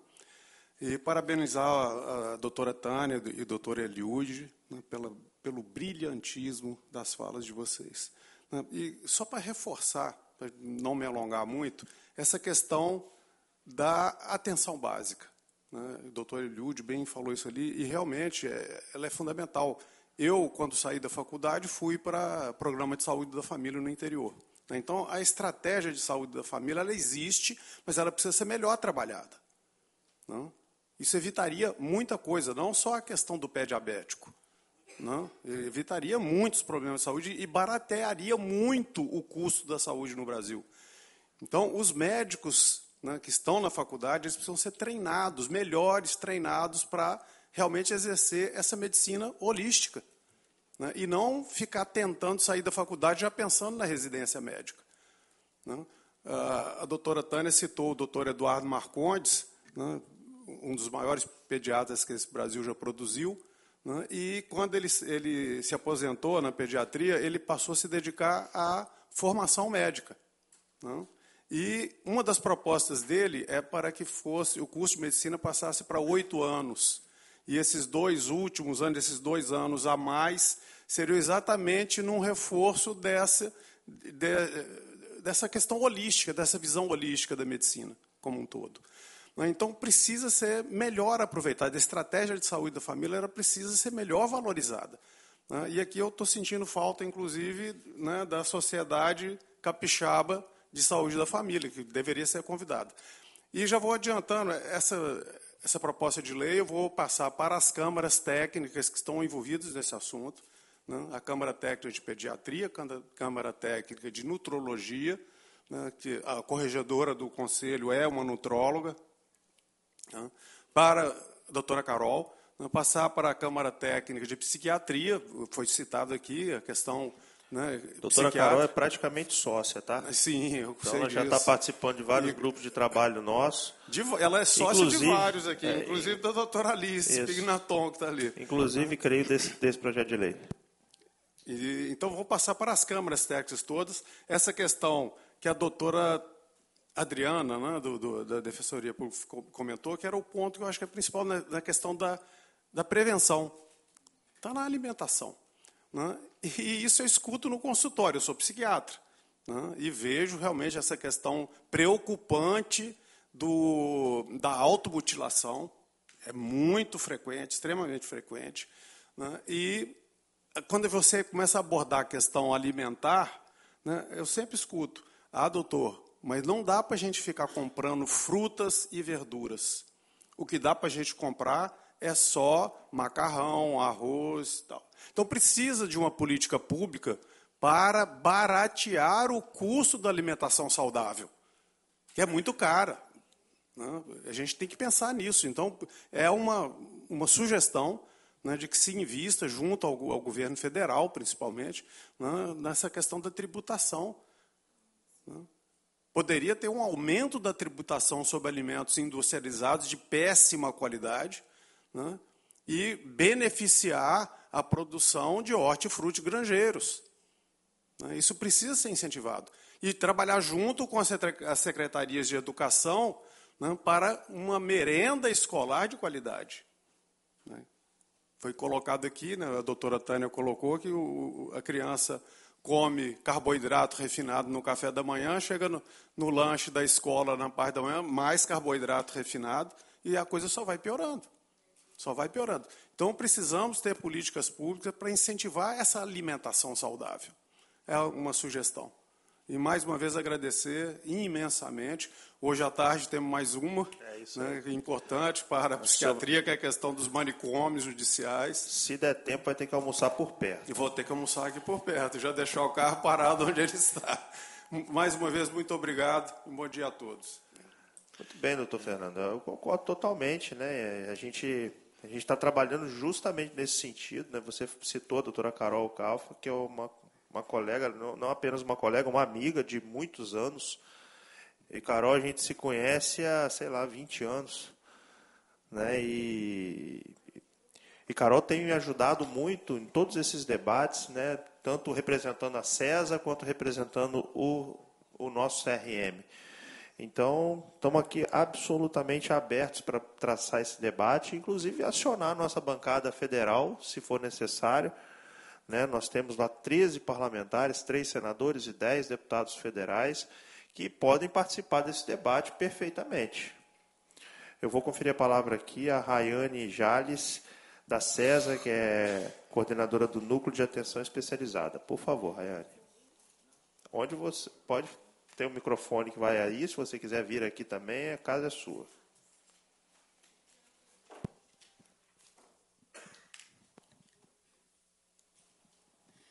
Bom dia a todos e todas. Fiz muitas notas, agradecer, né, os palestrantes, parabenizar, né, o Dr. Bruno pela iniciativa. A gente, enquanto Secretaria Estadual de Saúde, né, agradece esse debate tão importante. Então, começando a falar de obesidade, nem preciso dizer, porque foi muito bem abordado, o quanto ela vai impactar em gasto público, em gasto social, né? O quanto é difícil para essas pessoas, né? Todo o prejuízo na qualidade de vida e no desenvolvimento de outras doenças, então aí no gasto público de saúde. Eu fiz muitas notas aqui, mas reforçando, né, o que a doutora Tânia colocou, que a doutora Adriana colocou também, a relação entre a obesidade com essa multicausalidade. Né? Então, a sociedade vendeu como se fosse fácil a gente tratar obesidade, que é só você comer menos e se exercitar mais, está tudo certo. E a falha disso está relacionada à falha moral, a culpa é do indivíduo. Né? O indivíduo não deu conta de se cuidar. Então, isso está enraizado na sociedade, então, nos profissionais, nas pessoas. Então, a invisibilidade da obesidade ela é muito forte. Apenas 1,5% dos atendimentos na atenção primária estão relacionados a atendimentos para a obesidade. Então, a gente tem esse lapso. Se 70% dos adultos atendidos na atenção primária estão com sobrepeso e obesidade, como que apenas 1,5% dos atendimentos são direcionados ao cuidado da obesidade. Então, a gente tem esse hiato aí, né, e que nós, da Secretaria Estadual de Saúde, a gente já enxerga esse hiato e a gente vem tentando trabalhar. Então, nós lançamos, ano passado, a linha de cuidado do sobrepeso e obesidade. Somos um dos poucos estados que lançou. É claro que uma linha de cuidado ela não dá conta desse desafio, porque não é só cuidar. Não adianta você só trabalhar a prevenção na saúde. Se você não trabalhar na escola, se a gente não associar isso com assistência social, porque a obesidade ela tem uma forte relação com a insegurança alimentar e nutricional. Passei o olho rapidinho no projeto de lei, fiquei feliz porque está trazendo esse olhar, né? Então, quando a gente fala de SUS, muitas vezes a obesidade ela vem como uma manifestação de falta de acesso a alimentos em regularidade, em quantidade e em qualidade. Então, a gente precisa de políticas públicas amplas que vão para além da saúde. Não estou tirando aqui, eximindo a saúde da sua responsabilidade de cuidar. Mas quando a gente pensa em prevenir obesidade, a gente precisa expandir esse olhar para a dignidade mesmo. Porque essa pessoa, ela tem acesso ao alimento, à renda, né? Porque se ela não tem, ela se desdobra ali para trabalhar em trocentos turnos. Como que ela vai dar conta de lavar o alface? Como a gente orienta, cozinhar o feijão, né? Cozinhar o arroz. É mais fácil pegar o miojo. É mais barato, não gasta tanto gás, né? Então, a tributação de alimentos, adorei que o doutor Fernando colocou, isso está sendo discutido, está sendo proposto, né? Justamente aumentar a taxação desses alimentos ultraprocessados e viabilizar melhor os alimentos in natura minimamente processados, que são os que a gente precisa estimular. Então, assim, nós, enquanto Secretaria Estadual de Saúde, a gente vem trabalhando, a gente se sente insuficiente para dar conta desse desafio, que é um problema mundial, e no Brasil e no Estado não é diferente. Então, a gente tem a linha de cuidado, a gente tem o PSE, que é o Programa Saúde na Escola, a gente conseguiu fomentar que todos os municípios aderissem, né? Então, é importante para trabalhar isso na infância. A gente tem vários projetos, né? Como o doutor Itamar colocou, o Proteja, a gente fomentou também a adesão dos municípios para a prevenção da obesidade infantil. A estratégia Alimenta é uma estratégia também importante para a prevenção, né? Para a promoção do aleitamento materno e a inclusão da alimentação de forma saudável. A gente tem as hortas comunitárias, que são também importantes espaços aí para serem trabalhados. Então, acho também que a gente tem que, enquanto Estado, a gente tem o ICEP, como o doutor Bruno colocou, que a gente utiliza justamente para buscar qualificar a atenção primária. A gente não consegue executar a atenção primária, mas a gente aqui no Estado tem isso como uma potência, que a gente consegue ter 8 horas de estudos semanais dos nossos profissionais. Então, médico, enfermeiro, cirurgião dentista, nutricionistas, psicólogos, enfim, diversos profissionais que a gente pode qualificar. A gente acabou de sair com a linha de cuidado do diabetes, né, doutora Alice? Então, a gente também tem a intenção de qualificar o provimento do ICEP nessa linha de cuidado. A gente já qualificou, já conseguiu incluir nessa carga horária deles a obesidade também. Então, só trazendo assim que eu acho que esse debate é muito importante e eu acho que a gente tem condições de, sim, conseguir enfrentar esse grande desafio. E, inclusive, essa coisa do pé diabético, excelente, parabenizar o doutor, que a gente também pode estar levando essa cartilha lá para o ICEP, para a gente tentar incluir isso esqueci o nome do negócio, plano pedagógico dos profissionais, né, que estão presentes em quase todos os municípios. E uma sugestão também é a gente chamar, talvez, o COSEMES, um representante do COSEMES, para também, para que eles também tenham esse lugar de fala, trazer também as questões deles. Bom, é isso, gente. Muito obrigada. Raiane, adorei sua fala, assim, muito convergente com o que a gente pensa, o que a gente está construindo, e você vê que até a participação conjunta nossa já encurta caminhos. Está vendo, doutor Hilde? A gente já pode ter daqui a pouco aí, incluso no ICEP, como eu havia sugerido, né, a cartilha do pé diabético. Por favor, fique à vontade.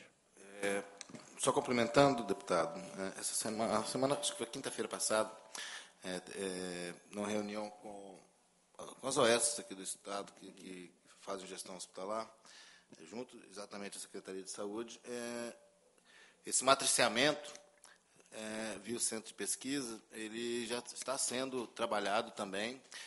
Nós já entregamos esse projeto lá na Secretaria de Saúde, entregamos a diretriz de pé diabético, hoje ela é oficial, ela tem que ser apenas homologada para que os hospitais a sigam de maneira adequada. Dentro da diretriz tem desde a prevenção até a atuação mais especializada, mas assim, eu foco muito na prevenção e na classificação desses pacientes, que é onde a atenção primária vai nos ajudar bastante. Então, a cartilha também já está dentro dessa diretriz, o documento já está todo dentro da Secretaria de Saúde. A gente tem total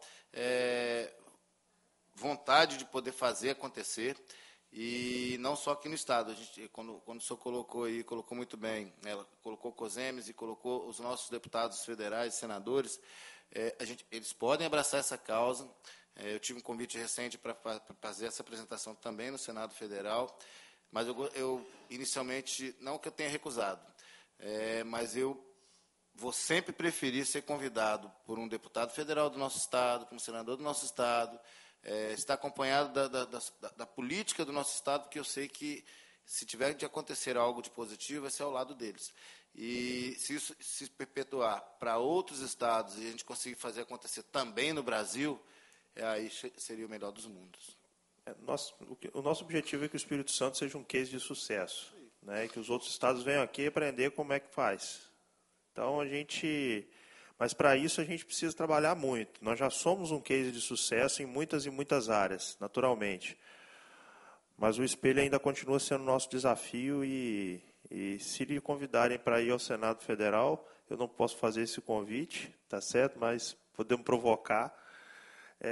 Sugiro que o senhor vá, tá certo? Porque ver um capixaba participando da transformação da política nacional, isso nos orgulha muito, né? E eu, quando saio daqui para representar a minha especialidade no Congresso Nacional, como já fiz várias vezes, isso também faz parte da transformação da saúde. Eu costumo dizer que a saúde é dignidade. Dignidade não pode ter fronteiras. Eu, quando vim para cá falando de um sonho de ter um hospital de câncer em Cachoeiro de Itapemirim, um hospital que fosse 100% SUS, o meu sonho passava por esse hospital começar tratando de capixabas, mas daqui a pouco a gente ter mineiros, cariocas, baianos, porque a dignidade não pode ter simplesmente um ponto de começo e de fim. A gente tem que transpassar isso e imaginar essa dignidade chegando com capilaridade a todos os pontos. Só complementando, nós tivemos um caso em Brasília, foi a convite, a sociedade foi a convite foi nefrologia, diabetes vascular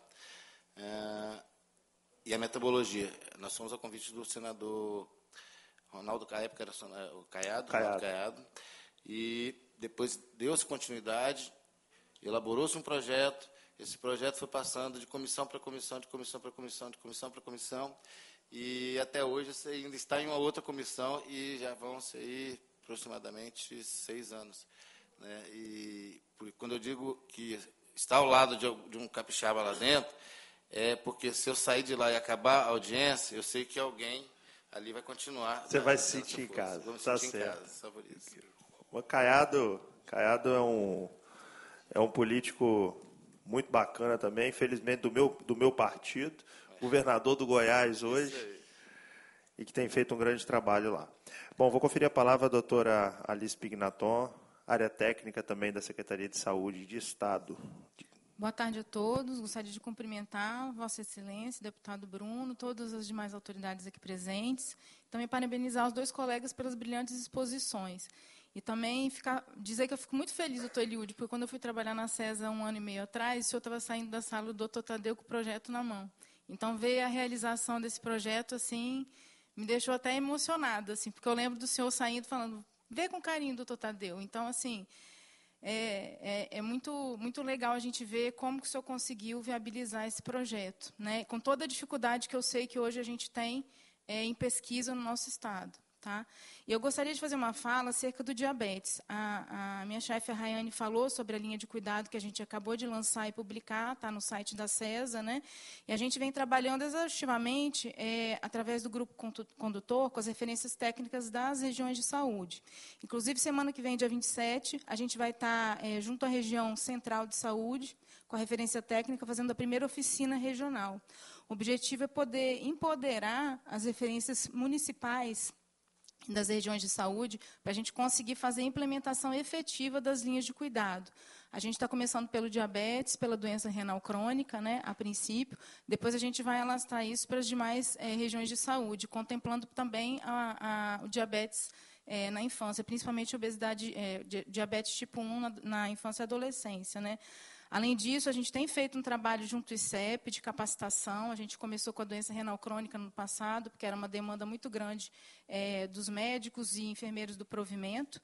E, além disso, a gente tem uma tentativa de um diagnóstico melhor da necessidade de incorporação de novos insumos e tecnologias necessários para o atendimento da população. A gente sabe que o arsenal terapêutico que a gente tem no SUS, ele é limitado. A gente tem participado de algumas consultas públicas no Ministério da Saúde, e eu acho que o trabalho também da farmácia cidadã, que é estadual, é muito importante.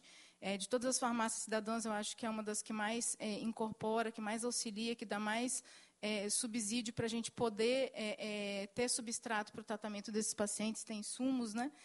E, além disso, a Rede de Crônicas inscreveu um projeto agora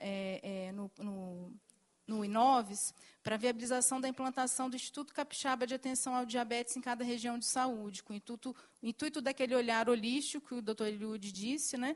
E também abarcando todas as potências que a gente tem de trabalhar com a telemedicina, já seguindo, por exemplo, o exemplo do ICEP, que faz esse projeto síncrono e assíncrono na telemedicina também com os médicos de atenção primária à saúde. É mais essa fala para dizer o que a gente tem colocado em prática acerca da política do diabetes na rede estadual. Obrigada. Muito bem. Então, os passos estão sendo dados. Isso que anima a gente, que deixa a gente satisfeito. Vinícius Borges? Não? Ok. Doutora Ana Maria Ramos.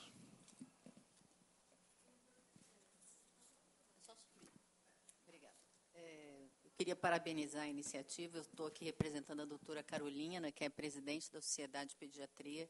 Nós somos uma entidade sem fins lucrativos e gostamos de estar presentes em todas as frentes para poder contribuir. A doutora Tânia faz parte da diretoria também da sociedade.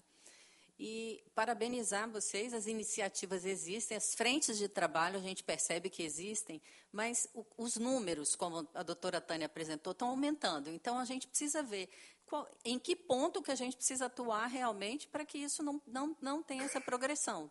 Você fala da questão da municipalização da assistência primária à saúde, e a gente percebe, dentro da Sociedade de Pediatria, que essas crianças não estão sendo vistas por pediatras, né? É claro que qualquer médico que tem CRM, ele pode atender qualquer pessoa, né? É chancelado isso.